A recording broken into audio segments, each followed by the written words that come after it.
expect that to happen.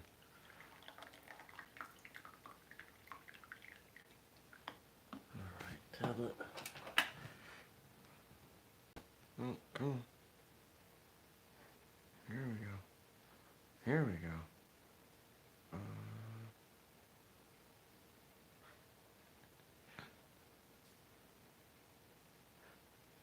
All right. Good morning, everybody. Welcome. Today is Friday. Woo! September 27th, 2019. My name is Jeremy, and this is my first cup of coffee. In addition to some questions yesterday, Frank dropped a joke. For those of you that don't know him, he's a humorous individual. You hear about that scandal over at Starbucks? It was quite the brouhaha. Those are the type of jokes I like at 6:30 in the morning.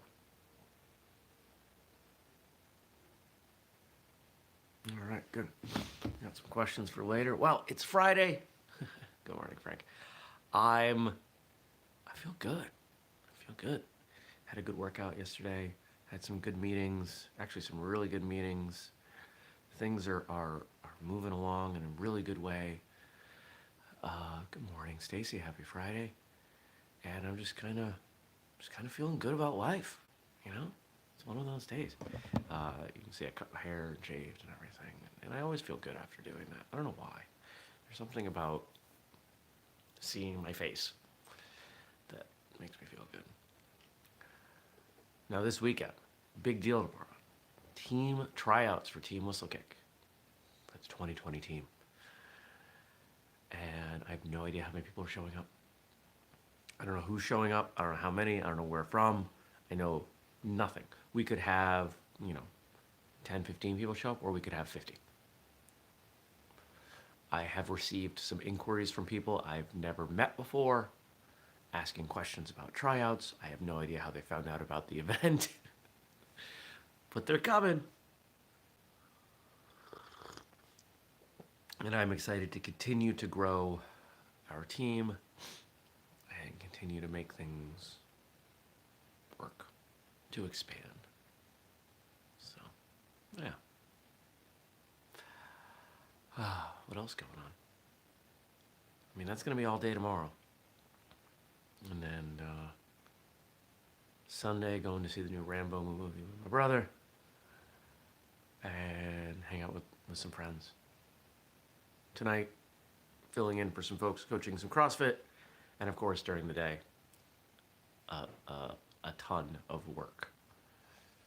Lots of work, catching up on things. Hello, Ron? Different coffee today. This is the Four Sigmatic, the mushroom blend.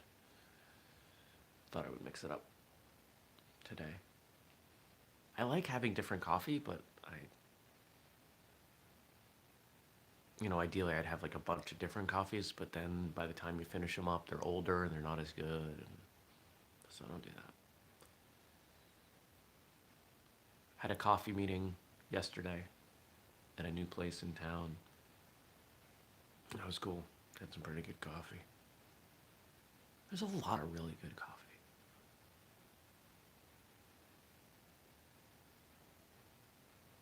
Vermont's, I don't know, there's something about what we do here. There aren't that many of us, and everybody's making their own something. They're making their own coffee or beer, or hard alcohol or wine, even mead. Got a bunch of people making mead. And I guess I'm no different. I'm here making martial arts stuff and podcasts. We make stuff in Vermont.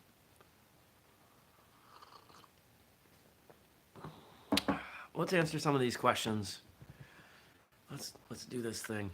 Remember, if you want to ask a question, drop it below. I'll answer it on the next episode. In this case, that'll be Monday. What other thoughts have you had so far about the music question from yesterday's show? And so just to reiterate, that question was, music can be very inspirational. What songs do you think best reflect the martial spirit? And that launched me into a bit of a diatribe's not the right word, but we had a discussion. I had a discussion with all of you about music and what music means to me and how I see music and martial arts relating. And the homework I gave people was to consider music. At least I think that was the homework I gave. Excuse me.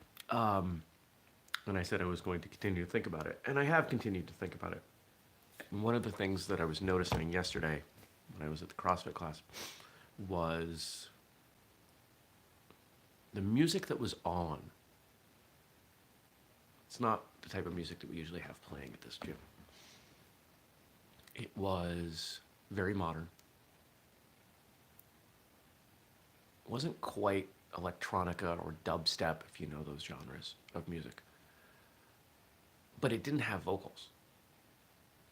And there's something really interesting about music without vocals. When there aren't words to distract your attention, it can really just be energetic, right? And I mentioned yesterday that I used to DJ. And I could take music and bring people up and bring them down depending on what I played.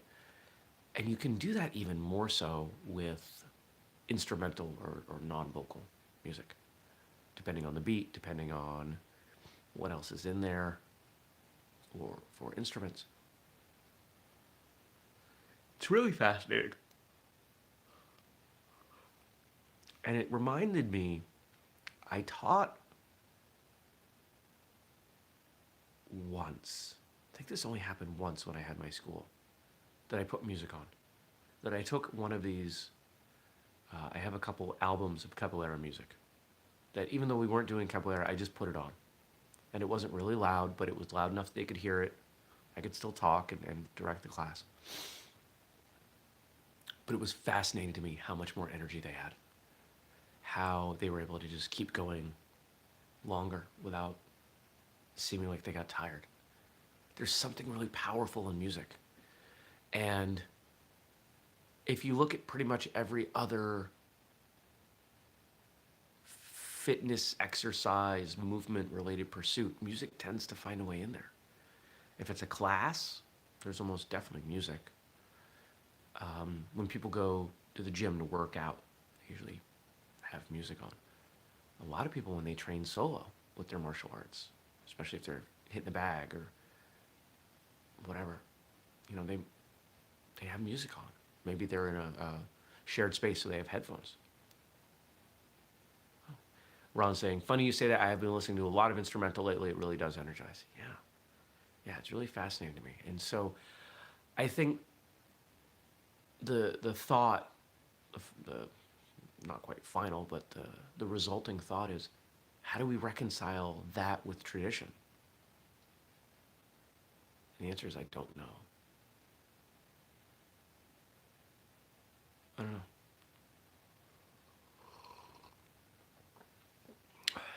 But if anybody who runs a martial arts school sees this, and you've not had a class where you incorporate music, I would encourage you to do so just to see the contrast. And maybe we can find a way to bring music in without destroying tradition, because I suspect it would also increase retention. Music is fun. Music does something for people. So think about it. It has been said the best defense is a good offense. Is this true in martial arts? It depends, sometimes. So in traditional martial arts, we are almost universally taught that you don't throw the first strike, that it is a defensive art, or that arts are defensive. Use them only when you need them. Don't hurt people more than you have to, etc. Right? It's all about degree and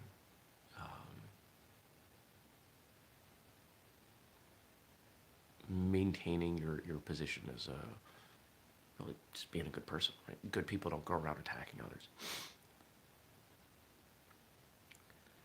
But there's a scenario that my original instructors, and I've heard others bring up, and this idea that, what about when you know you are about to be attacked?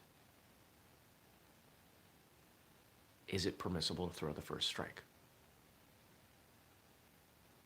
And if we look at it from that angle, if you know, if somebody has cocked their arm back, if they're about to swing, and you have no reason to believe that they are not actually going to follow through with it, do you have to wait for them to throw it so you can block, defend, get hit before you strike? And I would say no. If somebody rears back like that and you punch them in the face, I think that's going to be better than you waiting for them to block, waiting for them to strike so you can block. So in that case, yeah, the best defense is to strike first. If we look at it in context of sparring,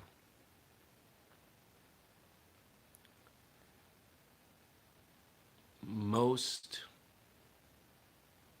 sparring that I have observed, not overwhelmingly, but most, the majority, that I've observed across different combat disciplines, the more aggressive fighter tends to win. The one who is initiating the exchanges, who is driving the action. And part of that's because it's hard to fight backing up. But in that case, yeah, good offense is better.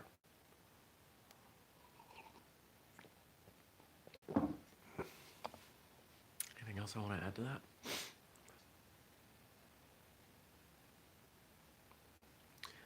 I think the only counter to that is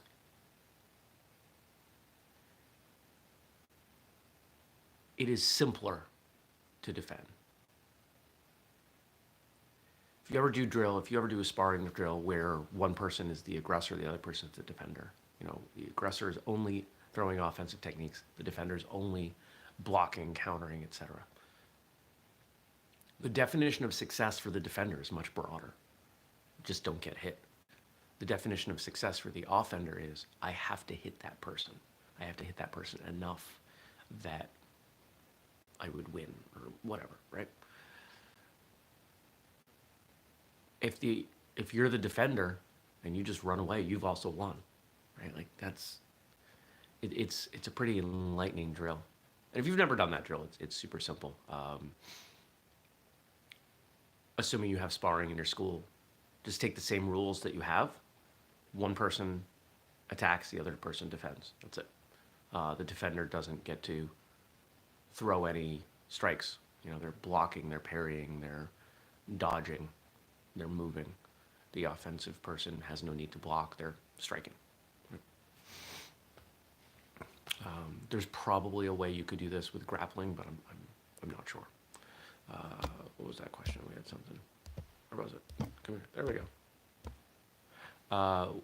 We train if they are aggressive and in your space, hands up, verbal warning, then defend. Yeah, I think there's something to be said for that verbal warning piece.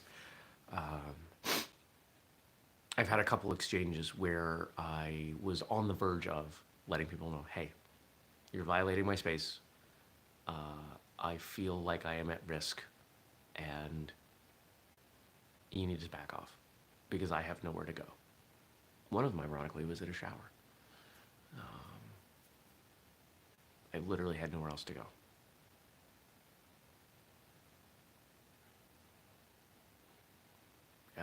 Yeah, that's one I reflect on often because it was such a good example.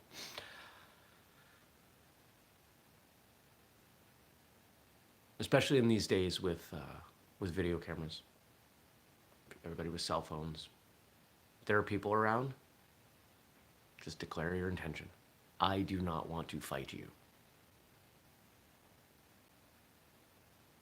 You are threatening me. Somebody's gonna pull out a phone. Hands up. Bam. All right, final question. Then I'm gonna drink more coffee. It has been said, the only taste of success some people get is by taking a bite out of view. What do you think? I've never heard that before, but wow, is that powerful. Oh. Blowing my mind. It's too early to have my mind blown. That's not true. I'm kidding. The only taste of success some people get is by taking a bite out of you. What do you think? Yeah. It's interesting. There are always people who are ahead of the times, people who get timing right, um, and people who are behind the times. I historically have been a ahead of the times person. Back when I had an IT company, for example, we were the first business I knew of that was offering flat rate monthly subscription repair and maintenance to homeowners. It just started happening for commercial customers, and we had a repair shop, and so I was offering that. And what was interesting was that we were doing it at like 20 something dollars a month, and nobody was ready. We had people coming in dropping hundreds of dollars on repairs, and they weren't doing it. And now I see that all over the place. This kind of repair maintenance as a service kind of thing. I think we'll get there with cars at some point. I think somebody will do that for cars. Free parts, or not free parts, but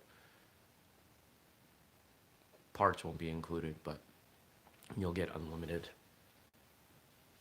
repair labor, based on a certain price, based on your car.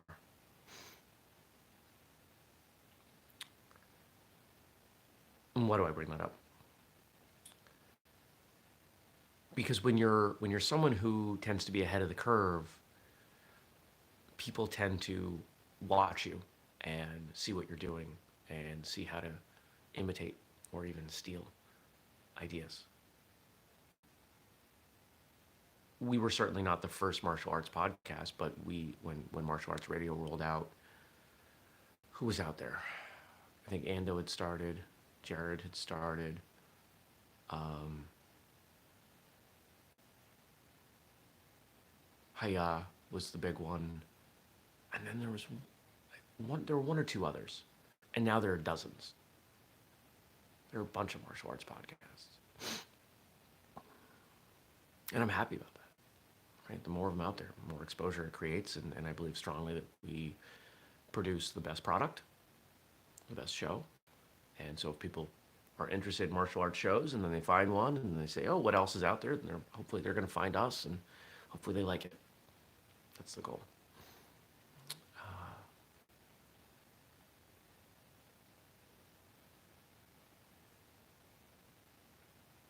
Not that many of you are going to dig in and see this, but when we put videos up on YouTube, we have the option of setting the usage rights. Does it have it? What's the license? There we go, is the word. And the license that we set for everything, almost everything, is known as Creative Commons, meaning people can use segments of what we're doing as long as they disclose where it came from. Creative Commons with attribution. If we put up a video and use a segment of the video and you say, "Hey, I got this from Whistlekick here," I don't care. Very, very open about that.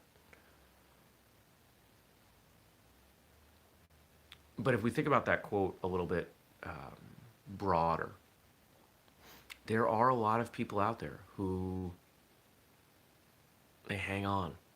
They hang on to someone successful. And I see this. I see this in the martial arts. I see it all the time. It drives me insane. Certain people will post on Facebook, and people just they engage in the most hollow way possible. It's just butt kissing. It's gross. They feel like they're special because they know this person.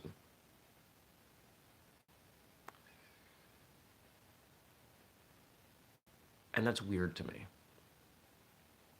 I've interviewed and am friends with some of these people who are famous. It doesn't make me any different. I mean, I'm lucky, but I am not more famous because I know them. I am not more anything because I know them. I just know them. There are still surreal moments like when I get a phone call from Bill Wallace. It's like Bill Wallace called me. That's super cool. But it doesn't make me a more valuable person. It doesn't. him calling me doesn't give me anything. I don't have any extra juice because of that. Frank, I don't know what you mean there. Um,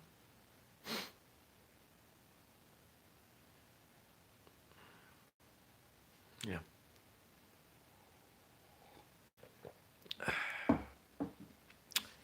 Some people are so desperate for validation in the world that they will do anything they can to get it. That who they are, the lives they're living, are. Oh, okay. So Frank's saying that this quote could also, and he wrote it, or he wrote this in. The only taste of success some people get is by taking a bite out of you. They could be criticizing. Ron, yes, I attend a lot of seminars, well, as many as I can. By taking a bite out of you, by criticizing you, by being negative, trolling. What is essentially, the mindset of the bully. I'm gonna increase my standing by pushing a bunch of people down below me. Yeah, I can see it that way too, for sure. Um, a lot of people are just jerks. A lot of people grow up unloved, don't know how to function in society, and we see that manifest later, especially as they get the ability to be jerks on a bigger scale. And it's unfortunate. Good questions. All right. So, if you want to ask a question, drop it below. I'll answer it Monday. Or if you listen to this, watch this later on. Ron, yeah, send me an invite. I'll see what I can do. I don't. So Ron's asking that there's a seminar coming in Pittsburgh. Would I like an invite? I always want invites. I can't make it to most of them because of my schedule, but I like knowing what's going on, and I like having invites. And you never know where I'm going to be. So if I'm around somewhere and there's a seminar nearby, yeah, I'm gonna go. I like meeting people. I like training. All right, so we do the show every weekday morning, 6:30 a.m. Eastern, right here on YouTube. Ask questions, subscribe, turn on notifications so you don't miss out for your homework. Let's talk about defense. I want you to think about the actual self-defense situations you've been in or almost been in. I suspect that all of us at some point along the way, even if we've not been in a fight, we've almost been in a fight, or we've been in exchanges that could have become fights if things were a little bit different. And I just want you to consider that statement. The best defense is a good offense. How does that apply to that or a few of those situations? Just consider those. What would those have looked like if it did come to blows? What would have happened if you had struck first? Would you have been in the right? Would you have been safer? Just think about those things. Okay. I hope you have a fantastic day, a great weekend. If any of you out there are coming to tryouts, I'll see you tomorrow. So take care. Peace.